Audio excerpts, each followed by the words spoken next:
Haya, tunaendelea pale ambapo tumeishia, ambapo Odo akiwa anataka kuchukua nguvu za Misondo kwa kutumia ile fimbo ya mamlaka, lakini cha ajabu ni kwamba fimbo haifanyi jambo lolote. Nimekuwa kimya kidogo sababu ya matatizo yangu ya kiafya. Karibu sana kwa Daktari Masi. Baada ya hapo kiongozi wa teule alitokea na kumuita Odo, na kumbe huyu kiongozi wa teule hii fimbo alimpa Odo kama jaribio la kutaka kujua kwamba je, Odo ana tamaa. Na hapa leo alidhihirisha live kwamba Odo ana tamaa, lakini kingine bila kujua kwamba huyu Odo sio mtu wa kawaida, bali na kuwa mteule, lakini Odo alikuwa pia anatumia uchawi. Leo ndo aligundua, kwa sababu babake Odo ni mchawi mkubwa sana. Alipojaribu kumwadhibu Odo alipotea katika mazingira ya kutatanisha na kugundua kwamba kumbe Odo ni mchawi. Yaani Odo kiachia mbali nguvu za asili, vile amekuwa mchawi kama alivyo baba yake mzazi. Huku bwana napo Mchuchu kamwingilia Kasongo leo, anamwambia kula nyama nyamaza. Anamwambia kwamba kwa usalama wa maisha yako huku ndani, kile ambacho umekisikia nikiwa naongea kwenye simu, ili uishi vizuri, ukae kimya, yani unilindie siri yangu. Ndipo kapanua mdomo. Lakini Kasongo anamwambia ukweli kwamba unajua uongo bwana ni mbaya sana. Na uongo, mimi nakumbuka dadangu alishakuniambia utawala wa shetani unadumu kwa muda mfupi sana. Sasa uongo unaishi kwa muda mfupi sana kwa ajili ya kusolve jambo la muda mfupi, lakini endapo uongo kadhihirika kwamba umeongea uongo, utakuja kuwa na matatizo makubwa sana. Kwa hiyo Kasongo akamshauri kwamba ni bora amwambie tu Abduli ukweli kuhusiana na anachomdanganya kwamba ana ujauzito. Lakini Mchuchu alimwambia kwamba Kasongo, endapo kipanua mdomo wako una mawili, uondoke wewe ama tuondoke wote wawili. Endapo kaa kimya, kila mmoja atakuwa salama eneo hili. Lakini huyu Mchuchu ni mbishi sana. Ndio unajua nini kuhusiana na mambo ya uongo na ukweli? Tulia hapo. Yaani mimi ukiniletea shida sikuachi. Yaani nikiondoka na wewe unanifuata. Kwa usalama wako ni ukae kimya hivyo hivyo kama hakuna kitu kilichotokea. Kasongo chimbwa biti. Huku napo bwana Odo baada ya kuona amedhihirika, ameumbuka mbele za watu, akaamua kukimbia kwa sababu alijua kabisa kwamba kinachofuata ni kuja kunyang'anywa lile boksi ile la nguvu. Ghafla teule kiongozi wa teule amekuja chapa hapo na kwenda kukagua ndani kama Odo yupo, lakini anatoka nje anasema Odo huku ameshahama. Odo aliamua kukimbia kwa sababu alijua kabisa kwa kitendo alichokifanya alikuwa anastahili adhabu kubwa, na vile alikuwa anastahili kunyang'anywa zile nguvu za asili. Huku napo Palamadi bana ile kibuyu chake kimezingua. Sikizi bana kikituma kinapiga shoti, yani kinamzingua. Kwa hiyo ikabidi aje muulize Kinjunga bana shida nini, mbona kibuyu kinapiga shoti na kituma hivi akitaki kinapiga tu shoti. Kwa hiyo Kinjunga chomweza ni kwamba kile kibuyu bwana kumbe kinahitaji kafara yake. Kinahitaji kafara, na kafara kile kibuyu kwa makubaliano ya Palamadi ni kukipa damu ya kuku bila idadi.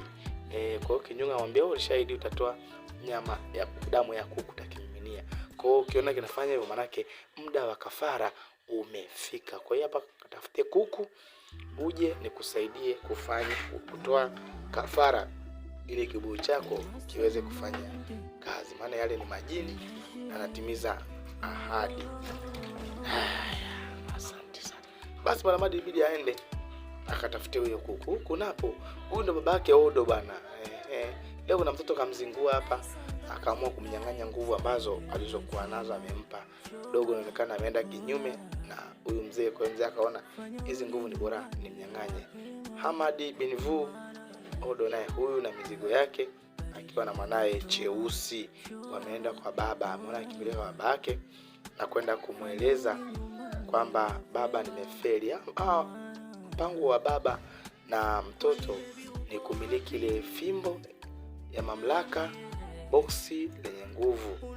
Kwa hiyo lengo lao lilikuwa ni hilo, lakini bado hawajafanikiwa. Kwa hiyo mission imekuwa ni failed, ambapo baba anamwambia kwamba yani wewe, mimi nimekupa mission ya kwamba uje na kirungu hapa pamoja na box, wewe unakuja hapa bila mafanikio. Anakuambia hapana, mimi nitegewa mtego, nitegewa mtego na watu wanazidi nguvu kuliko mimi. Kwa hiyo nilifanya mambo yangu vizuri, lakini ghafla nakuta kumbe nimechezewa mchezo na kiongozi wa wateule. Baba alimind sana. Sasa hapa inabidi wafanye jambo ili lengo lao liweze kutimia, hasa Odo kuwa kiongozi wa wateule. Kwa maana akaenda kuvizia kuku kwenye banda za watu. Maana sasa mbali na ushirikina, inabidi afanye mpaka wizi.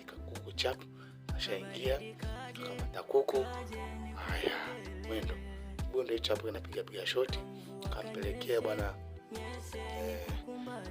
udada bwana. Kuku alimchinja kinjunga, anaitwa alimchinja kuku kwa kutumia mdomo, alimtenganisha kichwa na shingo kwa kutumia mdomo. Wala mada yashangaa sana kuona hiki kitu kina ujasiri wale ya juu, yani mpaka inaweza kuchinja kuku kwa kutumia mdomo.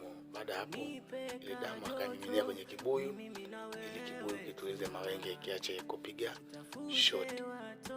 Baada ya hapo ile kibuyu katulia baada ya kulamba kafara yao. Sasa utata uliopo hapa kati ya wawili ni kwamba yule kuku sasa wanampeleka wapi? Mbalamadi amtaka kuku wake akamle.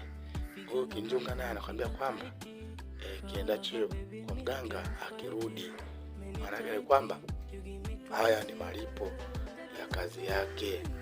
Kwa hiyo hawezi kumpa yule kuku, yachukue kibuyu chake aondoke nacho, tayari kazi yake imeisha. Kuhusu yule kuku, yeye kashaandaa viungo na leo anataka amtafune huyo kuku. Bwana Mbalamadi alikuwa anampangia mahesabu kuku. Baada hapo leo bwana kiongozi wa teule leo alipanga na mpango wa kurudishia Joa akili zake. Kwa hiyo ndo hapa alimhangaikia Joa leo akiwa amemtibu Joa, na Joa baada ya muda akili zake zilirejea. Kitu cha ajabu ni kwamba Joa alikuwa kumbuki chochote na wala alikuwa hajui kama anaumwa. Akili hapo ndo zimerudi, lakini akashangaa kumuona kiongozi wake yuko mbele yake. Lakini akamuuliza kwa nini kimetokea. Anamwambia kwamba wewe ulikuwa hauko sawa. Lakini alimwambia kwamba huyu atakuwa ni Joa tu. Akasema ndio, Joa ndo aliyekufanyia ubaya wote huu hapa mpaka wewe kuwa chizi. Ubaya ni akiba, na ukifanya vile. Baada ya hapo sasa kiongozi wa teule alichoamua kumpa Joa ni ile fimbo, hapo fimbo ya mamlaka. Maana boksi la nguvu tayari Joa Odo amekimbia nalo. Kwa hiyo Joa alibidi hapo hiki kifimbo, lakini kumbuka alikuwa stahili kupewa hii fimbo mpaka atakapotimiza, mpaka awe na awamu ya pili ya uongozi. Lakini ilibidi apewe kama ulinzi, na ile fimbo haruhusu mtu kutawala. Huko na chingi leo kimemlamba bwana alikuwa chooni anakata gogo. Ndio akaja na anamwita Zuhura. Zuhura aliingia pale chooni na kuanza kumwambia atoke chooni kwa nguvu. Chingi alikuwa amegoma. Baada ya kugoma Zuhura alienda kuchukua gongo na kusukuma mlango kwa nguvu na kumpiga Chingi gongo la pua la kushtukiza.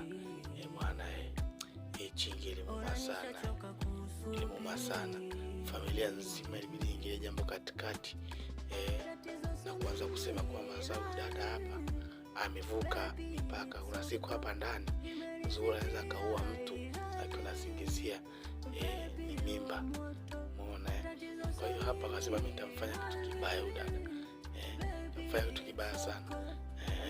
Sasa hapa ngoja kwanza usiondoke basi, kwa tumalize ile swala usiondoke. Basi sema ndio jambo limuosa sasa. Basi Chingi nisamewe, ni ndugu yangu, ni swala leo mimi nalimaliza. Inawezekana dada avuke mipaka na naye kuniharibia mimi na familia yangu. Sasa ajifanya chizi, familia yenyewe ya machizi, yeye mwenyewe aitadokea. Semendo kaingia ndani kachukua mabegi yake dada na kwenda kumfukuza rasmi. Bila achukua mabegi na kwenda kumtupa aondoke zake, maana dada kashinda kujiheshimu. Na sasa kumbuka kwamba Zura alikuwa ni demu wa Chingi. Baadaye akamzunguka na kutembea Semendo. Semendo kujua kwamba huyo ni chizi, yani Zura lidongea. Bwana ulipokuacha familia, Semendo akachukua maamuzi ya kumfukuza Zura aende anapajua. Huko bwana leo jirani yupo anafagia uwanja. Leo ndugu kapigilia kanzu kale nini, ameshaini na kamioni fulani hivi. Kamsalimia jirani sasa hizi, jirani kaitikia. Hapa mchucho akaangalia akaona jirani huyu kuna siku atanipindua. Sasa kaangalia akaona ni haribu. Sasa yeye akaamua kuongea mbele ya jirani kwa kwamba mimba yangu bwana inataka vitu fulani hivi kama udongo. Kuna unapotoka huko uniletee vitu vichachu udongo tu. Sababu mimba yangu ndio nangu bado changa, inataka vitu kama hivyo. Ya dubu hii swala yeye alikuwa atakili toke nje. Sasa mkata hii kwa sababu kumbuka kwamba dubu yeye huyu jirani wanamtamani na sasa kama huyu mchuchu kaongea swala la mimba hapa, jirani atakuwa anampenda na dubu, atapendwa tena? Maana mchuchu kajiongelesha hapa, kaona hapa asipofanya mchezo nitaibia mume. Ni Dr. Almas. Asante.